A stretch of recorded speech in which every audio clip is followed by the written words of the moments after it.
because it will challenge everything that you think you know. It may not be right, but I think in the end, the conclusion, the end product is right. But it's going to be tough because you're also going to be hearing phrases and words that you define one way that don't necessarily in this context mean that.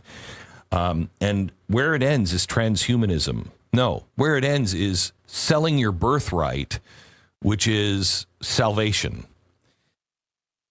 Is there and has there been an alien race hiding in plain sight in the book of Genesis, throughout the Old Testament and in the New Testament?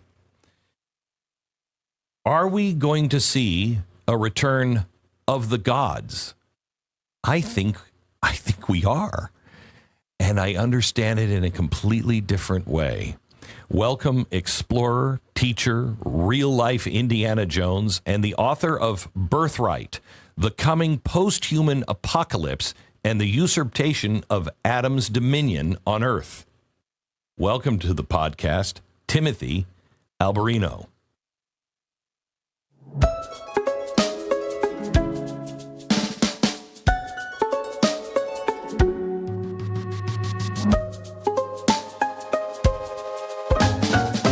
Tim, I have spoken to prime ministers and presidents and philosophers and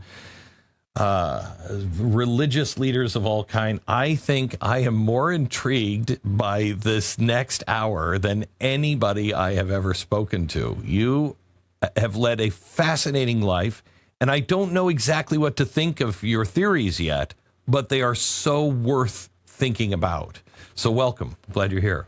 Thank you for having me, Glenn. I'm delighted to be with you. Yeah. Can we start with you growing up living with monkeys in the jungle? An appropriate place to start, I believe. Right. I dropped out of high school. Well, I've dropped out / got kicked out of high school when I was 18. And by a very circuitous route, I ended up in Peru. So I was 18 years old, living in the Amazon, the Peruvian Amazon.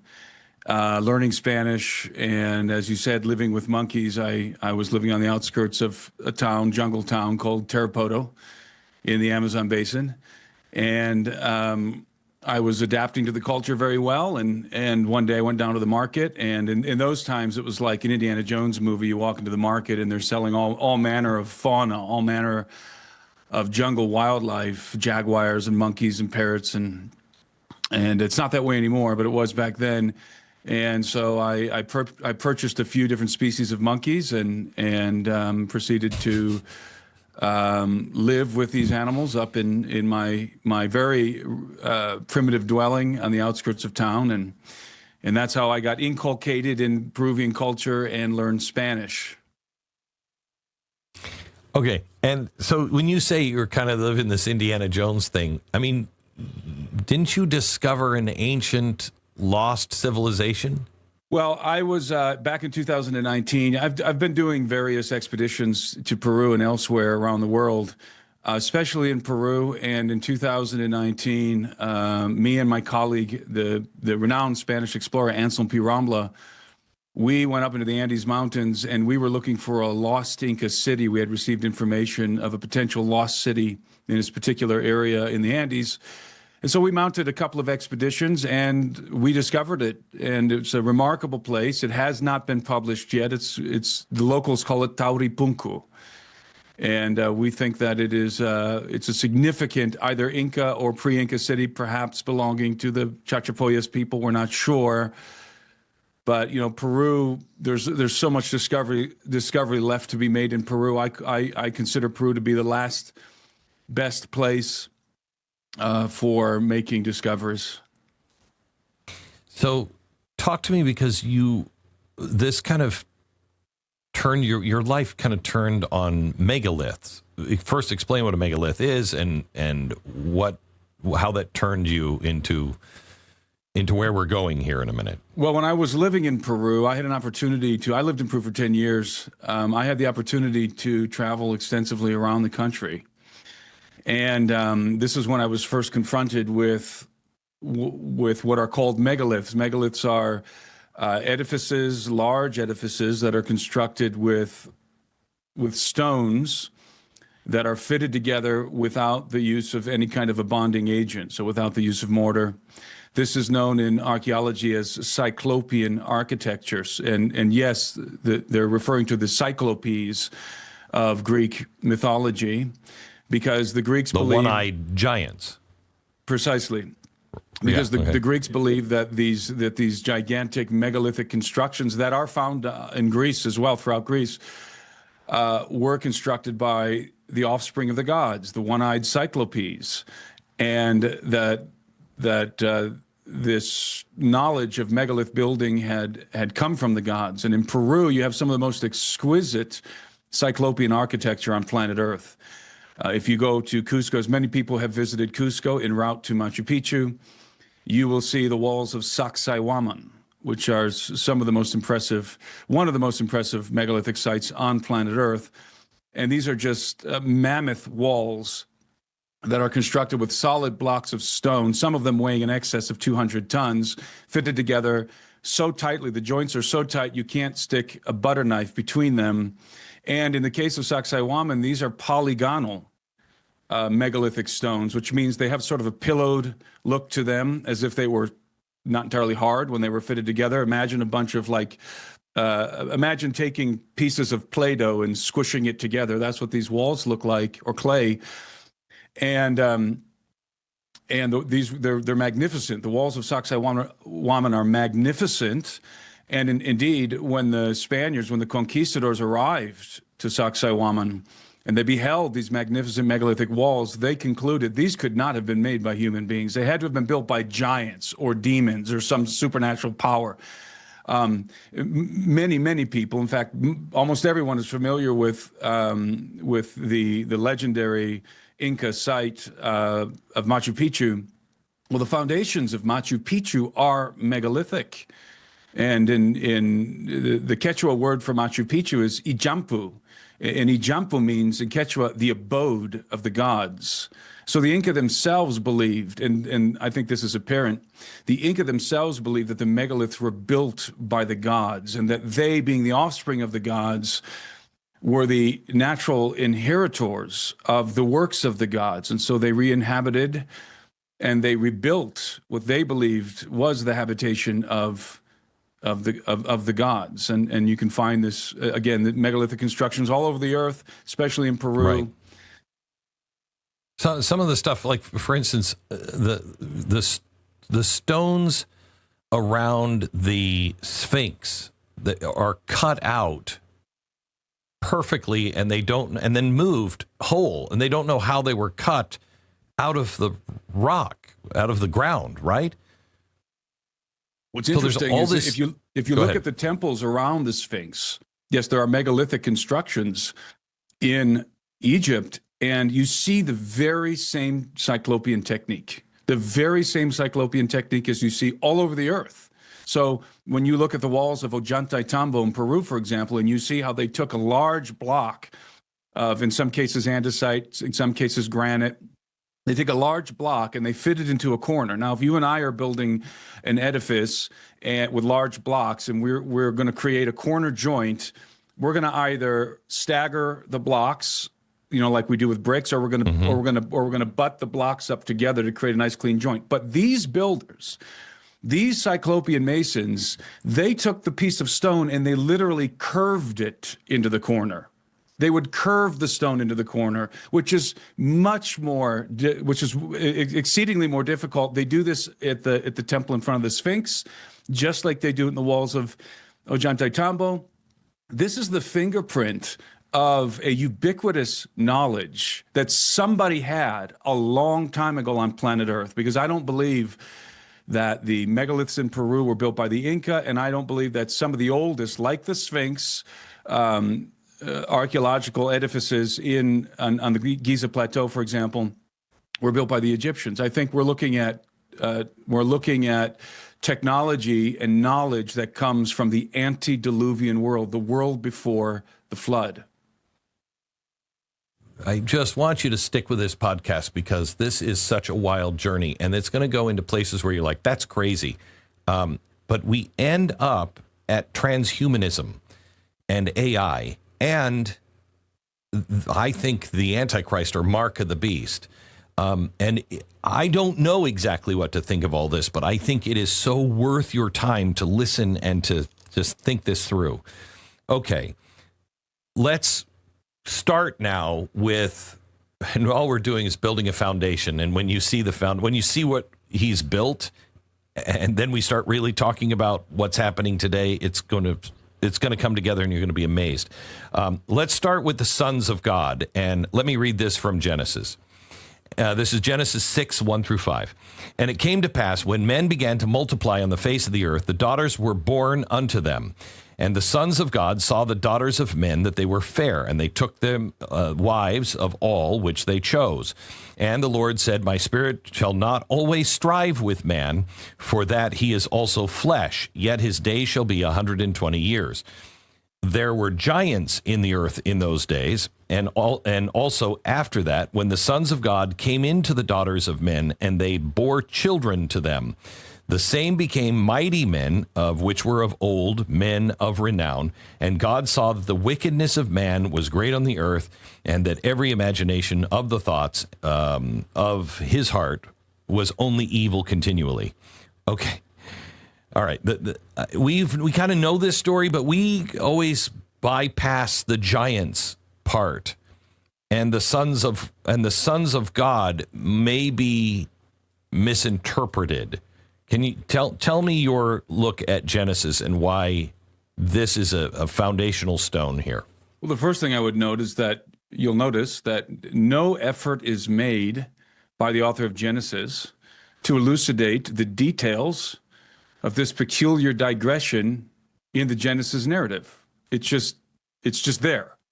There's no explanation for it. And the reason for that is because the author presumes the reader's knowledge of this infamous affair. The story, therefore, must have been thoroughly chronicled elsewhere in the Hebraic scriptures and then widely disseminated, at least in oral tradition.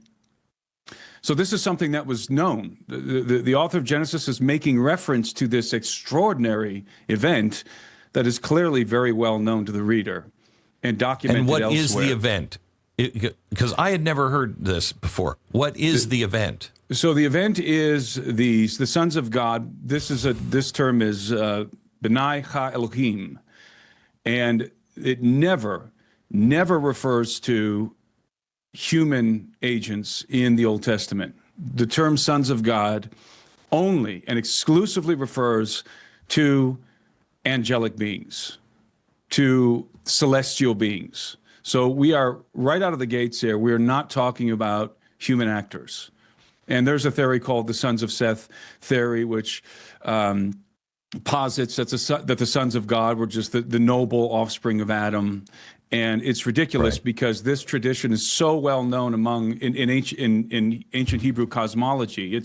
It forms the substratum to so much of what we read in the Old and in the New Testament, this incident. So what we're looking at are non-human beings, celestial beings, the sons of God, angelic entities who are observing the earth, who are watching the earth. This is why probably they're called watchers in the book of Daniel and elsewhere. And they're lusting after the daughters of Adam. And so they descend to the earth. They take, as the book of Genesis says here in Genesis 6, they choose from among the daughters of men, maidens that they ultimately wed, and then they procreate with these women. And the result is a race of giants. They progenerate a race of giants in the earth, and these giants are referred to in the biblical narrative as Nephilim. And you have a problem if you think that these are human agents, men, just normal human beings copulating with normal human women, normal human males with normal human women. How do you get giants as a result? How do they procreate Nephilim? It's the equation doesn't Okay, so work. wait, explain what Nephilim is, because the translation for Nephilim is fallen one, right? Well, that's disputed. Nephilim is a giant. There's a you can derive Nephilim from the Hebrew word nephal, which means to fall, but I think it comes from the Aramaic. I think that the late Dr. Michael Heiser had the right interpretation of the word Nephilim. It comes from the Aramaic, which is Nephilim, which means giants. And in the Greek, in the Septuagint, these beings are referred to as gigantes, as giants. So when you read Nephilim, And we're not talking about figurative giants. We're talking about actual giants, yes, like what David fought. precisely, beings of gigantic stature. And in the antediluvian world, in the world before the flood, they were even larger than the post-flood giants, because they were in the world, and this is what Genesis says later, they were in the world both before the flood and after the flood. And obviously, we know that they're in the world after the flood, according to the biblical narrative. Joshua and the Hebrews are confronting these races of giants who are dispersed throughout Canaan, especially in the highlands. The Anakim, for example, who are the descendants of the Nephilim. And there are, I mean, if I'm not mistaken, there were giants that were found here in America. Yes. Right? Oh, yes. This is Right. known as the And they were Smithsonian enormous. Gate, as the Smithsonian cover-up. Right. And there were the bones of giants being discovered all over America back from the mid-1800s back into the early 20th century, and primarily in the mounds, in the Indian mounds. You know, there were thousands and thousands of Indian mounds, east of the Mississippi. And many of these mounds, according to the Smithsonian's own records, many of these mounds contained anomalous artifacts, especially the bones of giants and gigantic axes and all manner of strange artifact. And even what's remarkable is even Abraham Lincoln, while waxing poetically about Niagara Falls, makes reference to the bones of that ancient species of giants in the mounds. And it was well known. Okay. I mean, this was not conspiratorial back in the mid-1800s. So who are these beings, these sons of God? Because they go very dark. Are they like the fallen ones? Are they angels that have? So really, in order to get insight into this Genesis 6 affair again, which is a bizarre digression in the Genesis narrative, again, because the author is presuming that his audience is well informed, and has been informed from some other kind of tradition. This story is expounded in the Book of Enoch. And in the Book of Enoch, it delineates. Wait, before you go there, talk about the Book of Enoch, because up until we found the Dead Sea Scrolls, we only saw it in Ethiopia. Thought it was, the Ethiopians made it up 200 years ago, whatever. We find the Dead Sea Scrolls, and we now know that the Book of Enoch is from the ancient times, but it's an apocrypha book. Yes, it's pseudepigraphical. It's pseudepigraphical, meaning that it claims to be written by a biblical author, but the authorship is unknown. Okay. So Enoch is the Book of Enoch was rediscovered in 1773 by the Scottish explorer James Bruce of Cunard. This, by the way, is a collateral relative. James Bruce of Cunard is a collateral relative of the illustrious Robert the Bruce, who led the Scots to victory in their War of Independence against the English in the early 14th century. Robert the Bruce was also, incidentally, a Freemason of the Scottish Rite. And I think he was looking for the Ark of the Covenant. So he went to Ethiopia, and he discovered in Ethiopia, he brought back to England a copy, because he brought two copies back to England. One he delivered to the King of France on his way back home. Two copies of the Book of Enoch, the Ethiopic Book of Enoch, which is called First Enoch, and it's written in Ge'ez, which is the liturgical language of the Ethiopians.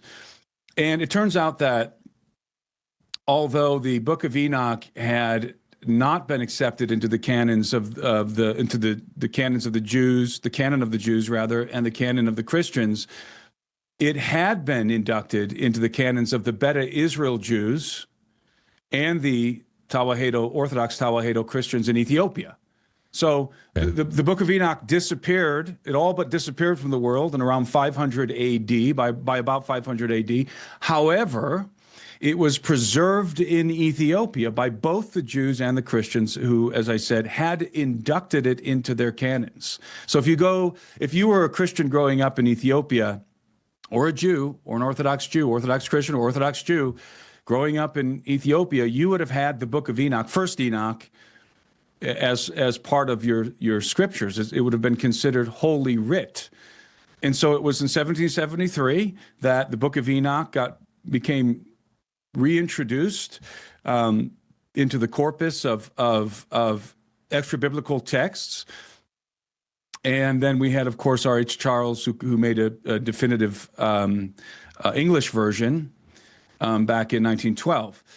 And so the Book of Enoch is referenced actually by many of the early church fathers, including Clement and Barnabas, friends of Paul, Irenaeus, Origen, Tertullian, Athenagoras of Athens, and Justin Martyr. And many of the church fathers held a favorable view of the Book of Enoch, and some even referenced it as Holy Scripture. Now, I'm not here to argue that the Book of Enoch should be in the canon. That question is actually quite irrelevant to me. But it's very, very fascinating because, as I said earlier, you cannot separate, you cannot extract the Enochian tale from the biblical narrative. It is foundational. And it's not just foundational in the Old Testament. Okay, so before we get to where you can spot it in the New Testament and Old Testament, tell me the story of Enoch. What's the salient point here? Okay, so Enoch begins just like in the book of Genesis. In fact, in the book of Enoch, you have ironically, in Enoch chapter 6, the first few verses, just like in Genesis, you have the passage from which the passage in Genesis is derived. It reads, "And it came to pass, when the children of men had multiplied, that in those days were born unto them beautiful and comely daughters. And the angels, the children of heaven, saw and lusted after them, and said to one another, Come, let us choose wives from among the children of men, and beget us children." That's where the story begins. So you have the angels of heaven looking down, lusting after the daughters of men. By the way, the designation angel, the angels of heaven, that's not just found in the book of Enoch. That's also found in the Septuagint, the Greek translation of the Old Testament that the disciples of Christ were using, that the apostles were using. In Genesis 6, it reads, the angels of heaven. And this is, of course, and they don't mean it like we would mean angels, right? Because we think of angels as this, God-worshiping being. Angels don't fall. I mean, there were, a third of the angels fell, but we're not talking about the good angels. Okay, so we're talking about in Enoch. Enoch designates these angels as watchers. And the watcher designation is not exclusive to extra-biblical material. It's found in the book of Daniel. You'll recall that in the book of Daniel, there's this incredible scene in which Nebuchadnezzar is being judged by the holy watchers, by a council of holy watchers. And they, of course, condemn him to several years of madness in which he had the mind of an animal and was eating grass and so forth. That was a sentence that came down from the watchers. And so this is clearly hierarchical. These are hierarchical terms. The watchers are some exalted, probably members of the divine council. And they, in the book of Enoch, are lusting after the daughters of men. They decide, there's 200 of them, by the way, that are designated in the book of Enoch. They decide to descend to the earth, to the summit of Mount Hermon. They take there an oath. They bind themselves by mutual imprecations. By the way, Mount Hermon has since time immemorial been called the mountain of oath. And then the watchers, these 200 watchers, descend into the plains, and they begin to select. What is the oath they take? I'm sorry? What is the oath that they take? The oath that they take is that basically we're all in this together, and we know that this is a grave sin, that this is what we're about to do is a grave transgression against the King of heaven. And so we're all in this together, and we are all going to suffer the consequences equally, share in the consequences, whatever befall. That is a summation of the oath. So they know what they're about to do is a grave transgression. And of course, what they do is what's alluded in Genesis. They take wives, they procreate with these women, and progenerate a race of hybrid giants. And then they impart to mankind forbidden knowledge from heaven. And mankind is corrupted through this knowledge. And the giants that are born of the watchers, these are hybrid beings, part watcher, part human. They begin to devour men. They begin to devour mankind. In fact, the book of Watchers says that men were forced to feed the giants, but the giants were devouring all of the acquisitions of the land. Their appetites were so enormous that men couldn't keep them satiated. And so the giants began to devour men, and then men began to cry out to petition heaven, and then God resolves to intervene, and through a series of judgments, he judges the watchers and their hybrid offspring, and then the flood ensues. That's an encapsulation of the story that's presented in First Enoch, in the earliest portion of First Enoch, the Book of the Watchers. Okay, so let's go to where we see this. I mean, Peter talks about how the angels sinned. Right. Okay, tell me that. Yeah, so as I said, this story, the Enochian tale, forms the substratum of so much of what we read in both the Old and New Testaments of the Bible. It's referenced multiple times in the Old Testament. And then we find it in the New. As you said, in 2 Peter, Peter writes that God did not spare the angels who sinned, but cast them down to Tartarus and delivered them into chains of darkness to be reserved for judgment. And by the way, I forgot to mention that in the book of Enoch, part of the judgment was that the watchers first would behold the destruction of their beloved sons, who would be incited to war with one another, and then the flood would ensue, and the watchers were bound and cast into Tartarus in the book of Enoch. And so Peter's referencing that. And there is simply no precedent for this reference within the canon of Scripture, within the 66 books of the Bible. There is no reference for this. And then Jude, the brother of James, he reiterates this in Jude, in the first chapter of Jude. He writes, "And the angels who did not keep their proper domain, but left their own abode, he has reserved in everlasting chains under darkness for the judgment of the great day." And then a few verses later, Jude says, he writes this, and by the way, this is a copy and paste verbatim from the book of Enoch. Jude writes, "Now Enoch, the seventh from Adam, prophesied about these men also, saying, Behold, the Lord comes with 10,000s of his saints to execute judgment on all, to convict all who are ungodly among them all of their ungodly deeds, which they have committed in an ungodly way, and of all the harsh things which the ungodly sinners have spoken against him." This is, as I said, verbatim from the book of Enoch. So I think it is reasonable to conclude, based on, and there are many, many more references, by the way, to the book of Enoch, indirect references that even Christ makes. It is reasonable, therefore, to conclude that the Enochian text must have been numbered among the scrolls in the synagogues. There must have been some iteration of what we call First Enoch today that was being referenced directly by the apostles and by the writers of the Old Testament. Okay, so this takes us to a couple of possibilities. One, you have the demigods, from Athens and all of that, gods coming down and mating, and that's where I think it could throw people who are like, no, wait, but that's a different religion. Has nothing to do with us. And also because if I understand, you call this the elder race, they had such knowledge, and they built everything, and they gave us this knowledge. That's also where some people will say, oh, well, that's extraterrestrials that came down and gave us.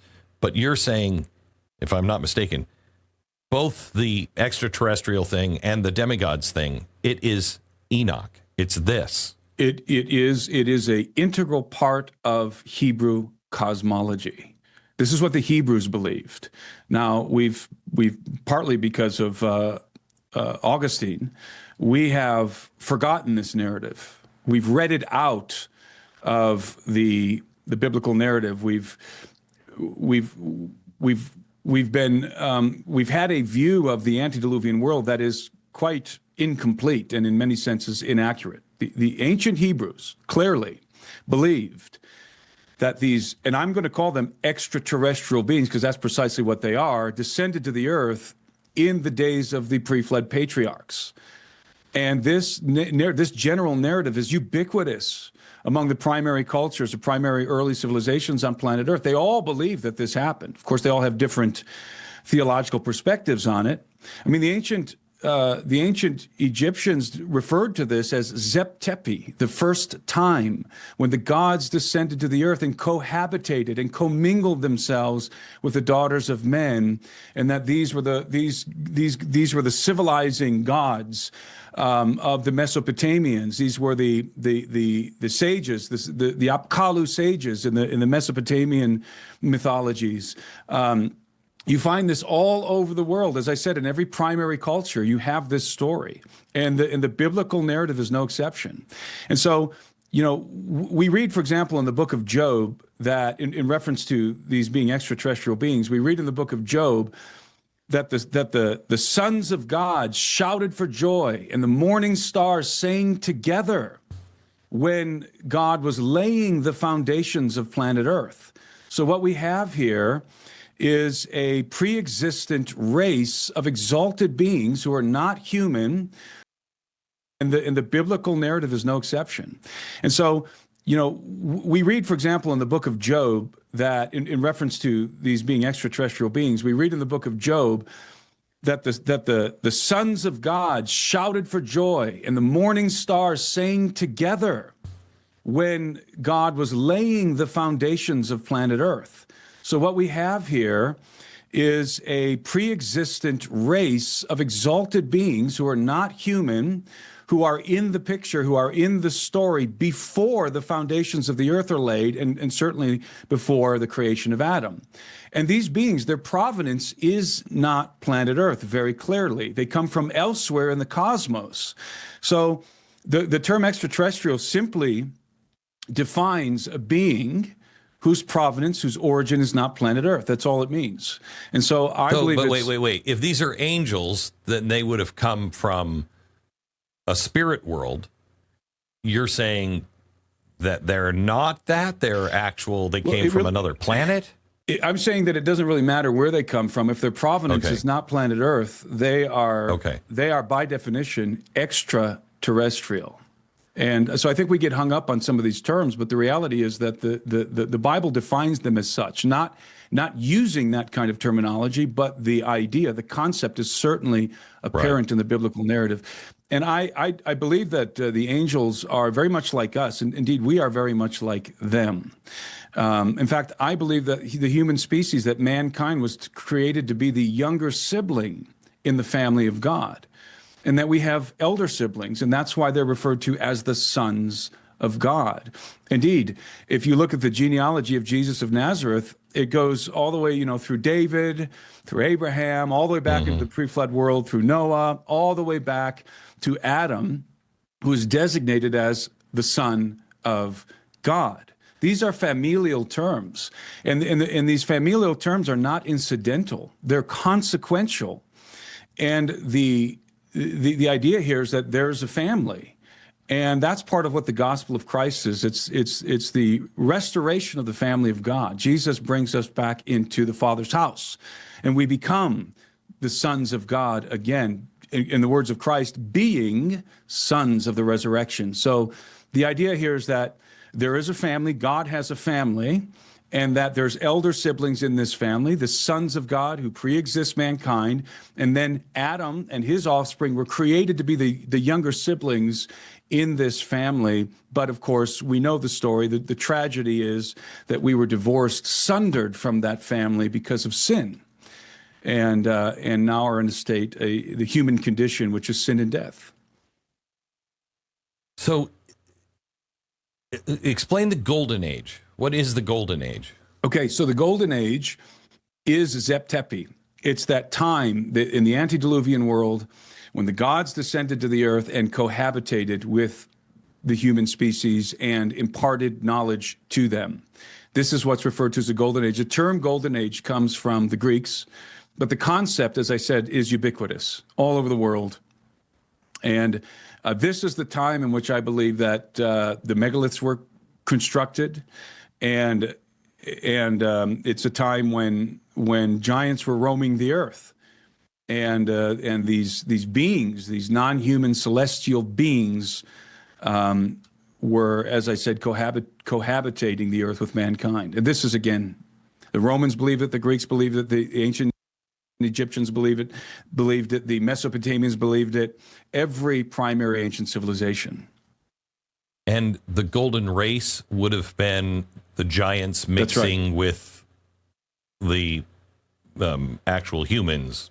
The golden race is referred to as the offspring of the gods. So, referring back to Zep Tepi, to the ancient Egyptian narrative, the golden race were the offspring of gods and men. And a great illustration of this, by the way, is the story of Atlantis. Plato's story of Atlantis, which is found in the Critias and Timaeus dialogue, and Plato begins the narrative, and of course he has Solon of Athens, who journeys to Egypt, and Solon is consulting with the priests of Sais in Egypt, and they're talking about their histories, and the Egyptian priests inform Solon that the history of the Greeks is infantile, that it's not hoary with age like the histories of the Egyptians. And then they proceed to tell Solon that the earth has suffered various cataclysms and that civilizations have risen and fallen in the course of antediluvian history. And they tell him the story of Atlantis. And the story of Atlantis begins with the gods, who are apportioning the earth amongst themselves. They're dividing the earth up amongst themselves. And Poseidon, for his lot, he takes the region of Atlantis. And then he builds the island and the city of Atlantis. And then what does he do? He becomes enamored of a human woman. Cleito is her name. And he weds this woman, and he copulates with her, and she conceives and gives birth to 10 hybrid twins, to 5 sets of twins, hybrid sons of Poseidon, who in other sources appear to be giants. And then these giants become the kings of Atlantis. The chief among them is Atlas. And then the Atlanteans eventually become a very militaristic society, and they begin a campaign of conquest, and they're steamrolling through all the other civilizations until the priests of Sais inform Solon. They encounter the Greeks. They encounter the Athenians, and the Athenians are the only civilization that is able to withstand the conquest of the Atlanteans. And then what happens?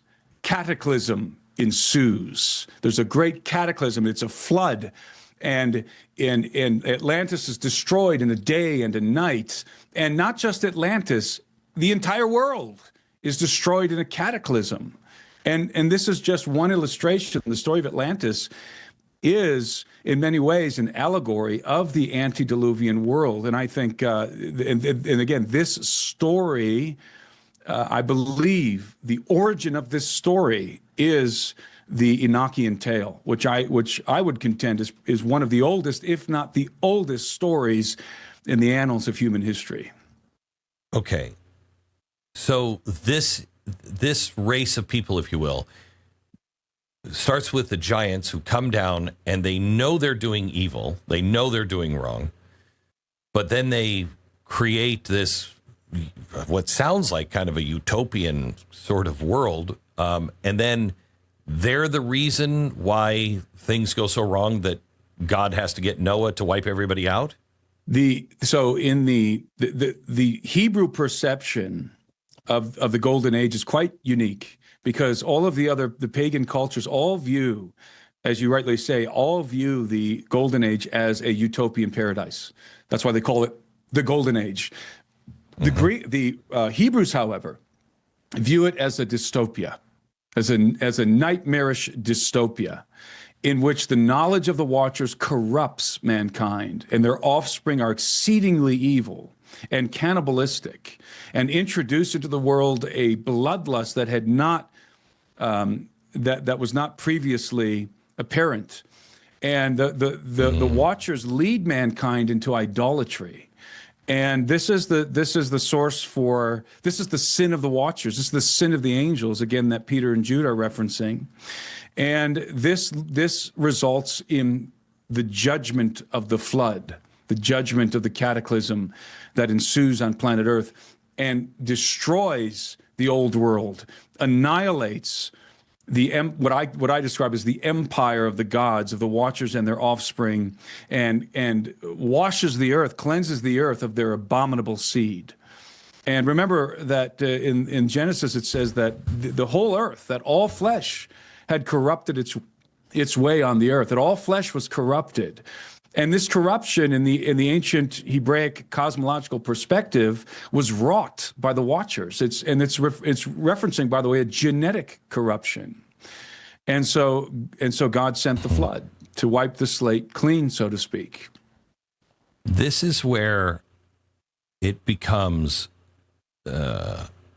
so important that you would at least consider this story, because you say another golden age is coming. And I have been watching this coming golden age for a long time, and I've had conversations with the people who are bringing this golden age, and it is absolutely terrifying. And I have thought, that sounds like the mark of the beast. That sounds like this you're going to lose yourself. It's evil. The way it has been explained to me by some. So you say a new golden age is coming. Explain what that means. So the events that led to the destruction of the old world are going to be repeated to some degree at the end of the age. We are living at the end of the age. And this phenomenon of the gods commingling themselves with the offspring of with the daughters of men, and this idea of hybrid beings and everything that was done in the antediluvian world, the corruption of all flesh, I think is again going to be repeated to some extent, not exactly in the same way. Mm-hmm. So when I set out to write my book Birthright, it was prompted by a question that I had been ruminating on for a while, and the question is simply this, and this question, by the way, is a question that is unique to our times, and has not really been something that earlier generations have had to contemplate. But we have to contend with this question right now. And it's simply this: what does it mean to be a human being, and is our humanity worth preserving? That is the most imperative question that we can ask. Those are the most imperative questions that we can ask today. And because we are on the brink of what I describe as a post-human apocalypse. And we are advancing at an alarming pace toward the end of humanity as we know it. And this is not alarmism. This is not hyperbole. This is exactly what the futurists and the technologists are saying. You have, of course, you have Ray Harari. Kurzweil. There's Ray Harari, Kurzweil. He's worse. That's right. Harari. You have these different futurists out there who are predicting the end of humanity in the next 100 years. There will be in the next 100 to 130 years, there will be no more human beings left on planet Earth. Well, what do they mean? It's because we are, in some sense, building the mechanism of our own destruction right now. We are creating the tools that are going to enable us to redefine human biology, to remake Adam. And really what it amounts to is to to become something other than Adam. This is called post-human. And where we are right now. And you're talking specifically about transhumanism. That's precisely what I was about to say. The merging of man and machine. That's exactly right. We're over here. We're still human. We're going to a post-human condition. Again, what I refer to as a post-human apocalypse. And the transitional period between this is called transhuman. And that's precisely why it's called transhumanism, because it's a transition. The term it indicates a transition. It's transitory from human to post-human. So we're human right now, but in the future, we are going to become something other than human. And from the secular, atheistic, Darwinian perspective, who cares, right? Who cares? Because there's nothing sacred about being human. I mean, there's nothing in their worldview that makes the human being anything other than an animal with a bigger brain, right? However, the biblical narrative is quite different. The biblical narrative defines mankind as I said earlier, as being created in the image and likeness of God and was created to be a member of the family. That Adam was a son of God, given authority on earth. He was bequeathed dominion of the earth. This is the birthright of Adam. And so we bear the image of God, and it's really important to understand what it means from a theological perspective, what it means to be a human being. And then to answer the question, is our humanity worth preserving? Well, from a theological perspective, the answer is unequivocally yes. Not only is it worth preserving, it is imperative that we preserve it, because we have a Savior. We have a kinsman redeemer in Christ Jesus, who became one of us. He became a man in order to redeem mankind. So there's only one qualification for redemption in the cross of Christ. You must be human. You can be a sinner until you take your last breath. You can be like the thief on the cross, who was a criminal, but who looks at Christ before he dies and acknowledges him as the Son of Man, as the Son of God, and he has saving faith. So you can be there is grace for the human to the very end of his life to receive Christ. But there's the qualification for the human. So we become disqualified from salvation in the cross of Christ if we become something other than human. So the stakes could not be higher here when we talk about transhumanism and posthumanism. So for the atheist, from the Darwinian perspective, this is just the natural course of human development. We are directing the course of our own evolution, and we are determined to become like the gods and to gain immortality and all of the extraordinary capabilities that are going to be available through the agency of technology to the post-human. And we are accelerating in that direction. I know. I urge you to read something like Ray Kurzweil's Age of Spiritual Machines. You will understand that these people who do not believe in the soul or God or anything else have created something. And as Kurzweil has told me himself, you'll be able to soon merge with the machine. This was him 2010 maybe telling me this. You're going to be able to merge with the machine. And he said, because it will be moving too fast, you will have infinite knowledge, all of this stuff, that if you don't understand the sacredness of the soul, it sounds like a golden age. You will be able to access everything. And then he starts in with, and you won't have to carry a wallet because everything will be stored, and what you implant in you will become part of you, and you'll think differently, and you will be able to hive mind. And that's not being a human. And I said, Ray, what if you want to remain human? And he said, why would you? And I said, because, I kind of like the original model. And he told me, well, then you will have to be isolated because you'll be a problem for everybody else. So anybody said everybody's going to want to do this. And I think a lot of people will want to do this, But I come back to where you're driving.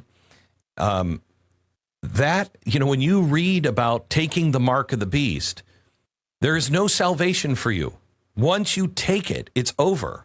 You can't untake it. You can't be redeemed at all. It's the same with this. Once you become transhuman, you can't undo that. And right. You've lost your right to salvation. And so you cannot be saved. That starts to make that scripture in Revelation work. That's precisely right. All of a sudden you're like, oh my gosh, yes, and because you're not human. And many more. You can't buy and sell anymore. Right? I mean, think about it. I know, all of it. So right now, you could probably maybe run a business without a cell phone, without access to the internet, let's say, but it would be really, really hard, right? So that technology that we have in our hands, that our cell phones, the technology we hold in our hands is going into our brains very soon. It is going into the cerebral cortex. And rather than surfing the internet with our thumbs, we're going to be surfing the internet with this accomplice, artificial intelligence, through the speed of thought. We will be interacting with the compendium of human knowledge at the speed of thought.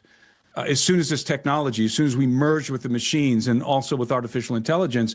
So how are you, if you just want to be an old-fashioned, homegrown, organic human being who's going to try and compete in that environment? Think about young people going to university and they decide, you know what, I don't want to upgrade. I don't want the upgrades. I don't want the enhancements.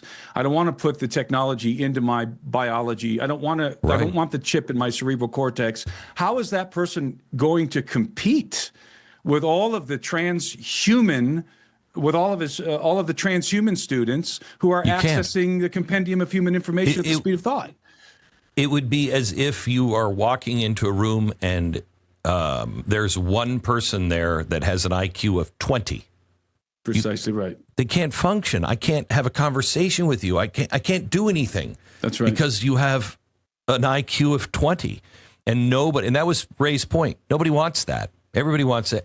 And the way it's described and what you're seeing on the horizon, it is going to be described as a golden age. It is. It is. And you know what's happening here is we're going full circle back to the beginning, because our story begins in the Garden of Eden. And the temptation of the serpent was, if you eat of this fruit, surely you will not die. You will become like the gods. You will become like the gods. So it's the same temptation. And what's happening here is we are succumbing to a Faustian bargain. We are about to sell our birthright for a bowl of stew. For the advances and the advantages of posthumanism, of transhumanism, the enhancements, we are going to give away the most precious thing that we have, which is our humanity.